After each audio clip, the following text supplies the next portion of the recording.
अस्सलामु अलैकुम नाज़रीन। उम्मीद है कि आप सब खैरियत से होंगे और आपकी पढ़ाई बेहतर चल रही होगी।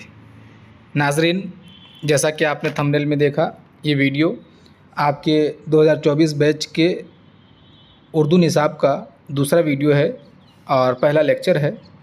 इससे कबल की वीडियो में आपने देखा था कि आपको सिलेबस को किस तरह कवर करना है और आपको क्या क्या करना है, जैसे कि किन किन चीज़ों की क़िरत करनी है, क्या याद करना है और किसे कॉपी में नोट डाउन करना है वगैरह, इन चीज़ों को आपने देखा था। अब इस वीडियो में हम लोग देखेंगे आपके पहले चैप्टर, पहला जो बाब है बहादुर शाह और फूल वालों की सैर, इसके हवाले से आपके इम्तिहान में कौन कौन से तफसीली सवालात आने की गुंजाइश है, इसको हम लोग इस वीडियो में देखेंगे। लेकिन अज़ीज़ तलबा व तालिबात, इससे पहले मैंने आपको इससे कबल की वीडियो में बताया था कि पिछले साल मैंने बहादुर शाह और फूल वालों की सैर की क़ीरत की थी। आप सबसे पहले उस क़ीरत को देखें अगर अब तक नहीं देखे हैं तो, क्योंकि जब तक आप क़ीरत नहीं करेंगे तब तक आप सही से लिख नहीं पाएंगे। क़ीरत कीजिए, तलफ़्फ़ुज़ को दुरुस्त कीजिए और जहाँ जहाँ मैंने अंडरलाइन किया है वहाँ वहाँ आप अंडरलाइन करके रखें, क्योंकि आपके इम्तिहान में उन जुमलों के आने की गुंजाइश होती है।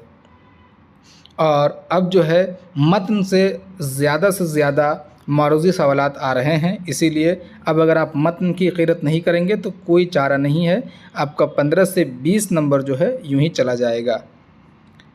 और चूँकि आप जानते हैं ये कोर्स मुफ्त कोर्स है, फ्री ऑफ कॉस्ट है, उन बच्चों के लिए है जो किसी वजह से कहीं जा कर के तालीम हासिल नहीं कर पा रहे हैं। लिहाजा वीडियो को शेयर करना ना भूलें। आप अपने तमाम सोशल मीडिया हैंडल्स पर इन वीडियोस को शेयर करें ताकि तमाम तालिब इल्म फैज़याब हो सके।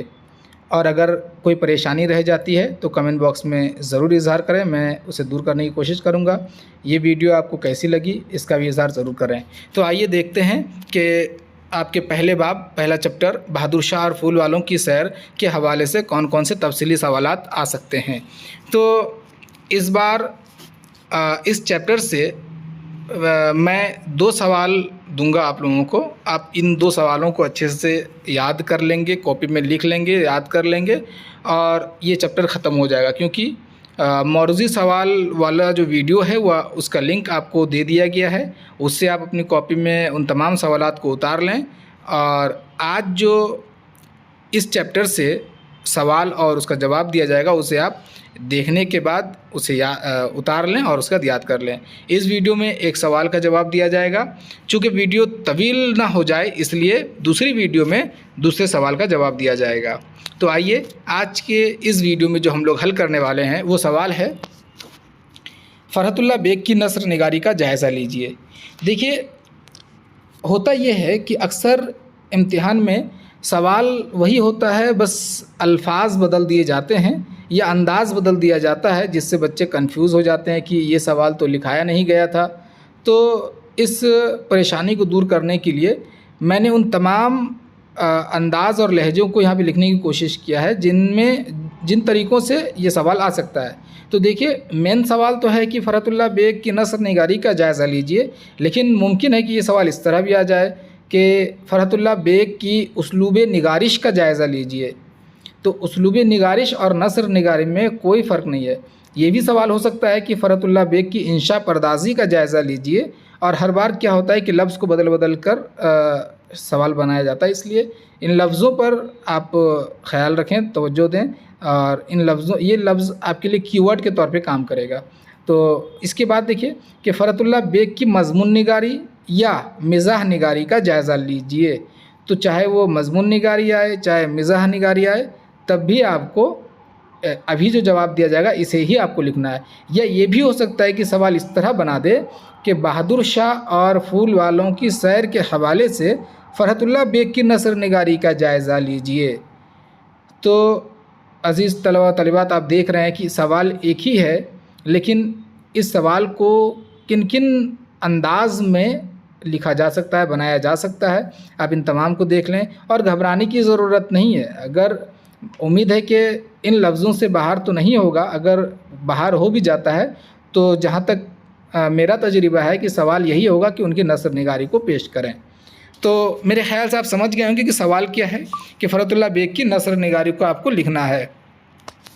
अब नसर निगारी में चूँकि फ़रतुल्लाह बेग आपके निसाब में बतौर नसर निगार शामिल हैं, बहादुर शाह और फूल वालों की सैर जो एक मज़मून है, तो ज़ाहिर सी बात है उसकी मज़मून निगारी को ही आपको यहाँ पे आपसे मांगा जाएगा इम्तिहान में। चलिए देखते हैं कि इसकी नसर निगारी कैसी है।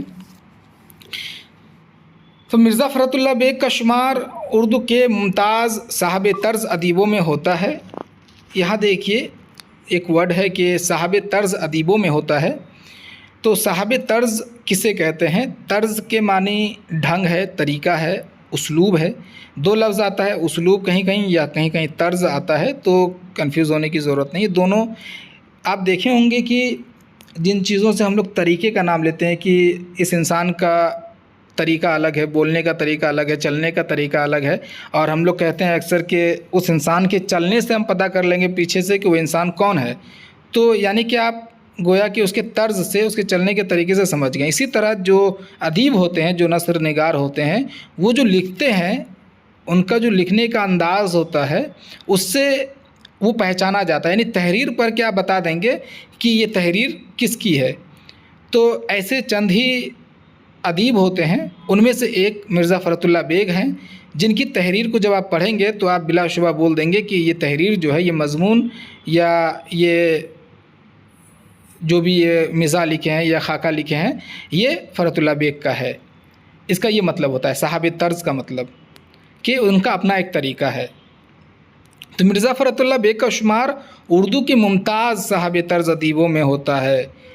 इनकी सादा नसर निगारी के हवाले से मशहूर नाक़िद डॉक्टर अब्दुल क़ादिर सुरूरी लिखते हैं कि अब देखिए, नसर तो तमाम अदीब लिखते हैं, लेकिन अब इनकी नसर की खूबी क्या है? इस लफ्ज़ को देखिए, सादा, यानी कि ये जो लिखते हैं नहायत आसान ज़बान में लिखते हैं। अब देखिए इतने बड़े अदीब हैं, लेकिन उनके मज़मून को 12वीं जमात में शामिल किया गया है, बहादुर शाह और फूल वालों की सैर को। जब आप पढ़ेंगे तो देखेंगे कि आप आसानी से समझ पा रहे होंगे। बहुत ज़्यादा गुंजरक, पेचीदा या सकील अल्फाज का इस्तेमाल वो नहीं करते हैं, इसलिए इस लफ्ज़ का इस्तेमाल मैंने किया है कि सादा इनकी खूबी है। तो अब देखिए इनकी नसर को देखने के बाद मुहक्किक अब्दुल क़ादिर सुरूरी क्या लिखते हैं कि मिर्ज़ा साहब के कलम से सलासत और फसाहत का दामन कम ही छूटने पाता है। अब देखिए नाज़रीन, मैं आपको बता दूं कि जब भी आप किसी के कौल को लिखें तो उसको वावेन के अंदर में देखिए, आप यहाँ पे देख सकते हैं 2 कोमा ऊपर की तरफ इस तरह से घुमा करके लिखिए। इसको वावेन कहते हैं उर्दू में, inverted coma, double inverted coma. तो आप क्या करें, आपका जो पर्चा होगा जिसमें आप इस जवाब को लिख रहे होंगे, जिस तरह से आप यहाँ देख पा रहे हैं कि बीच में इसको लिखा गया है, उसी तरह से आप इस इक़्तिबास को बीच में लिखेंगे। इससे क्या होता है कि एग्ज़ामिनर को ये पता चलता है कि आपने किसी का कॉल लिखा है, और जब आप किसी के कॉल को लिखते हैं तो आपका जवाब जो है वो मोतबर होता है, वो उस पर ज़्यादा मार्क्स मिलता है। तो इसका आप ख्याल रखेंगे। तो अब देखिए इनके कहने का क्या मतलब है कि मिर्ज़ा साहब यानी कि मिर्ज़ा फ़रतुल्लाह बेग, इनके यहाँ जो है सलासत है और फसाहत है। सलासत और फसाहत दोनों एक ही चीज़ है, आसान, लेकिन दोनों की अगर इस्तिलाही मानों को देखेंगे तो सलासत कहते हैं उस तहरीर को जिसको रवानी के साथ पढ़ सकते हैं हम लोग, यानी कि पढ़ते वक्त कहीं पे रुकने की ज़रूरत ना आए, कोई पेचीदा लफ्ज़ ना हो, इसको कहते हैं सलासत। और फसाहत कहते हैं कि ऐसे अल्फाज का इस्तेमाल हो तहरीर में जिसे अहले इल्म, जो बुज़ुर्ग हैं, जो माहिर हैं ज़बान में, वो लोग इस्तेमाल करते हैं। तो जाहिर सी बात है उन ज़बान को इस्तेमाल करेंगे तो वो सलीस होगा ही। तो मिर्ज़ा साहब की नसर में सलासत भी है और फसाहत भी है, दोनों के एक ही मानी आप समझ लीजिए कि आसान ज़बान। इसके बाद देखिए कि इन्होंने मुख्तलिफ़ मौज़ूआत पर बेहतरीन खाके, अफ़साने और मज़ामीन तख्लीक़ किए। देखिए आप जानते हैं कि उर्दू का पहला खाका निगार इन्हीं को कहा जाता है। डिप्टी नज़ीर अहमद की कहानी कुछ उनकी कुछ मेरी ज़बानी, ये उर्दू का पहला खाका कहलाता है और इसके खालिक हैं फ़रतुल्लाह बेग। तो इन्होंने कई एक खाके लिखे, एक तो डिप्टी नज़ीर अहमद की कहानी कुछ मेरी, कुछ उनकी कुछ मेरी ज़बानी, उसके बाद एक वसीयत की तकमील, दिल्ली का एक यादगार मुशायरा। तो इन्होंने कई एक खाके लिखे हैं। इसके अलावा देखिए खाके, अफ़साने और मज़ामीन तख्लीक़ किए, लेकिन इनकी असल शोहरत मिज़ाह निगारी पर है। यानी कि इनकी तहरीर में एक खूबी ये भी है कि ये मिज़ाह के साथ लिखते हैं। मिज़ाह कहते हैं जब आप तहरीर को पढ़ते हैं और जब आप तहरीर को पढ़ते पढ़ते आपके चेहरे पे मुस्कान हो, तो यूँ समझ लीजिए कि आप उस तहरीर में मिज़ाह है। अगर आपको मैं आसान ज़बान में समझाऊँ तो जब हम लोग कॉमेडी फ़िल्म देखते हैं तो हमारे चेहरे पे जो है ना एक मुस्कान तारी रहता है, मुस्कुराहट होती है, तो हम समझ जाते हैं कॉमेडी। जब हम लोग ट्रेजेडी देखते हैं यानी कि अलमिया देखते हैं तो हमारा चेहरा जो है दर्दनाक हो जाता है, संजीदा हो जाता है। तो इस फ़र्क को आप समझ सकते हैं। तो जब आप इनकी तहरीर को पढ़ेंगे तो आपके चेहरे पे एक मुस्कान, एक मुस्कुराहट तारी रहेगी। लेकिन मैं आपको ये बता दूं कि बहादुर शाह और फूल वालों की सैर में मिज़ाह का पहलू नहीं है, इसलिए आप उसको पढ़ते वक्त ये नहीं देखिएगा कि आप मुस्कुरा रहे हैं कि नहीं, तो वो मज़मून एक्सेप्शनल है। चलिए, तो मिज़ाह निगारी पर इनकी शोहरत है। हमारे मिज़ाह निगारों में मिर्ज़ा फ़रतुल्लाह बेग को बहुत मकबूलियत हासिल है। वो खाका निगार की हैसियत से भी बहुत मशहूर हैं और इन्होंने अपने खाकों को हर दिल अज़ीज़ बनाने के लिए सादा और आम फ़हम ज़बान और बयान का इस्तेमाल किया है। जैसा कि मैंने ऊपर अर्ज़ किया कि इन्होंने अपने लिए सादा और आम फ़हम से मुराद जो ज़्यादा पढ़ा लिखा नहीं है, जो माहिर नहीं है, वो भी इनकी तहरीर को पढ़ के समझ सकता है। तो आम फ़हम है, सादा ज़बान है, इसलिए इनकी जो तहरीरें हैं वो हर दिल अज़ीज़ हैं। इनकी तसनीफ़ बहादुर शाह और फूल वालों की सैर मुरक्का निगारी का उम्दा नमूना है, जिसमें इन्होंने मुग़लिया तहज़ीब और सक़ाफ़त को बहुत ही उम्दा तरीक़े से पेश किया है। आपने अगर इससे पहले क़िरत को बहादुर शाह और फूल वालों की सैर की क़िरत की होगी या इसके ख़ुलासे को आपने देखा होगा तो आपको पता होगा कि इसमें मुग़लिया सल्तनत के कई एक पहलुओं को पेश किया गया है, जिसमें सालम सानी के हवाले से वाक़यात हैं। उसके बाद वो क्या कहते हैं उसको, रक्षाबंधन का जो त्यौहार है उसका मामला है। तो कई एक मामलात को आप देखेंगे तो बहादुर शाह और फूल वालों की सैर में आपको देखने को मिलेंगे। तो मुरक्का निगारी कहते हैं जैसे तस्वीर खींचना। हम लोग क्या करते हैं, तस्वीर खींचते तो कैमरे में कैद हो जाता है। लफ्ज़ों से जब हम लोग तस्वीर खींचते हैं यानी कि पढ़ने के बाद आपको एहसास होने लगे कि हाँ ये जगह है और ये वक्त है, इस तरह का जब एहसास होने लगे तो समझ जाइए कि यहाँ मुरक्का निगारी हो रही है। जैसे हम लफ्ज़ों में अगर किसी इंसान को ज़ाहिर करना चाहेंगे, बोलेंगे कि वो लंबा है, काला है, उसका नाक बड़ा है और मोटा टाइप में है, तो ये जो हम लोग लफ्ज़ों से किसी की तस्वीर बना रहे हैं तो इसी को मुरक्का निगारी कहते हैं। तो बहादुर शाह और फूल वालों की सैर मुग़लिया सल्तनत की मुरक्का निगारी की उम्दा मिसाल है। फ़रतुल्लाह बेग को दहली की टकसाली ज़बान, टकसाली कहते हैं मयारी ज़बान को, मुस्तनद ज़बान को टकसाली कहते हैं, जो प्योर है, शुद्ध। टकसाली ज़बान पर बड़ी कुदरत हासिल थी और मुहावरे, ज़रबुल इमसाल और शोखी इनकी तहरीर का खासा था। खासा के मानी खूबी। तो देखिए, एक तो पहली खूबी इनकी है सलासत यानी कि आसान ज़बान। उसका दिल्ली की टकसाली ज़बान, दिल्ली में जो बोली जाती है उर्दू, वो जो वहाँ का जो अपना लहजा है, अंदाज़ है, उस पे इसको कुदरत हासिल थी। जैसे दिल्ली में उर्दू अलग लहजे और अंदाज़ में बोली जाती है, हैदराबाद में अलग तरह से, कश्मीर में अलग तरह से, पाकिस्तान में अलग तरह से, बंगाल में अलग तरह से। तो दिल्ली की जो टकसाली ज़बान थी तो उस पर उनको कुदरत हासिल थी, दूसरी खूबी। तीसरी खूबी कि ये मुहावरे और ज़रबुल इमसाल, मुहावरा आप जानते हैं कि जैसे आब आब होना, ज़रबुल मसल एक अनार 100 बीमार, इस तरह के। तो मुहावरों के साथ, ज़रबुल इमसाल के साथ और शोखी के साथ, शोखी के माने बेबाकी के साथ, बेगर डरे, ये सब उनकी तहरीर की खूबियाँ हैं, आप अपने जहन में रखें। इनकी तहरीरों में तंज़ बहुत कम है। तंज़ से मुराद, तंज़ कहते हैं ताना, समझिए इसको आप। जैसे हम लोग इशारों में किसी की खामी को, ख़राबी को या किसी पे ताना मारना जब हम लोग ज़ाहिर करते हैं किसी की कमी या ख़राबी को, तो वो तंज़ कहलाता है। अब आप भी रोज़मर्रा ज़िंदगी में बहुत से लोगों पे आप तंज़ करते हैं। तंज़ एकदम सीधे, एकदम साफ लफ्ज़ों में नहीं करते हैं हम लोग, उसको इशारों में करते हैं, दूसरे लफ्ज़ों का इस्तेमाल करके। बस सुनने वाला को एहसास हो जाता है कि अच्छा ये तो मुझे ही कहा जा रहा है, तो ये तंज़ है। तो इनकी तहरीरों में तंज़ नहीं है, कम है तंज़।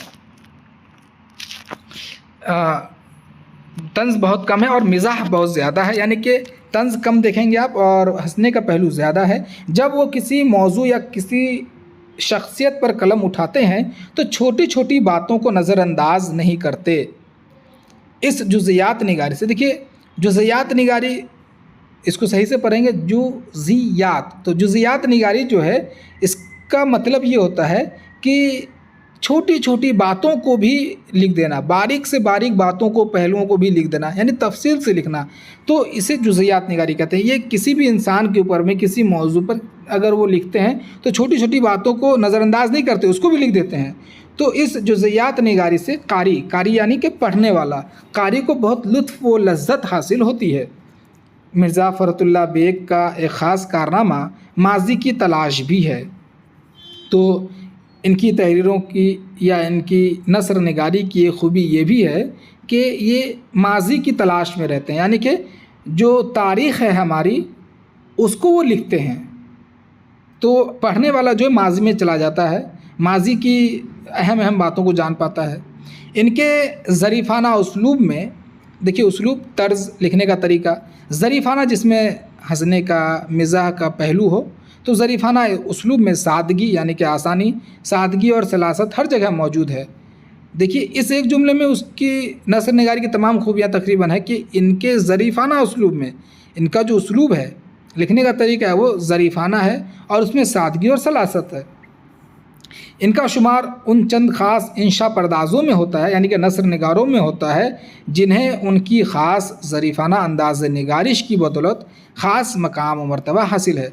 मैंने जानबूझकर एक लफ्ज़ के कई दूसरे जो मुतरादिफ़ात हैं उनको मैंने इस्तेमाल किया, क्योंकि आप जब इस नोट को याद करेंगे तो यहाँ से देखिए इंशा परदाज़ी का एक लफ्ज़ है, तो सवाल में इंशा परदाज़ होने से तब भी आप रिलेट कर पाएंगे, समझ जाएंगे।